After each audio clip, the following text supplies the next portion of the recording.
Barbie Fortesa update. Yan ay story ni Barbie. May napansin pa nga si Barbie sa truck. Nakasulat environment. Dapat environment. Erong spelling.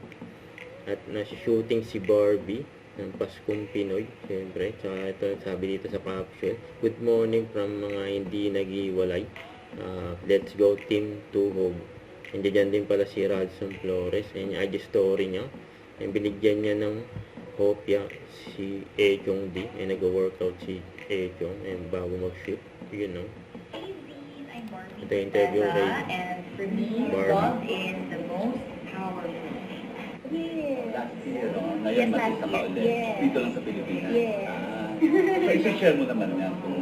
Of course, oo Yan, naman. Pero ngayon muna. Hindi muna. Baka nakita ko kayo doon, ma-interview din ako. Di ba? Gusto ko sana private time.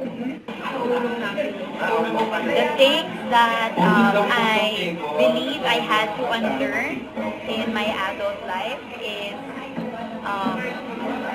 ironically, to take everything seriously. Hindi pala dapat. Kasi you just have to go through your life with fresh set of eyes.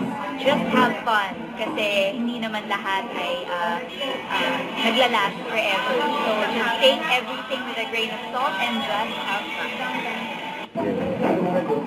Yan si Barbie. At si Boots. Ang sumunod. Yun. Abangan. Until she remembers. February 25 na. Cinemas nationwide, you know. Don't forget to subscribe, click the notification bell for more updates. This is Sweet Charlie Action Vlog. Stay tuned for more videos. See ya.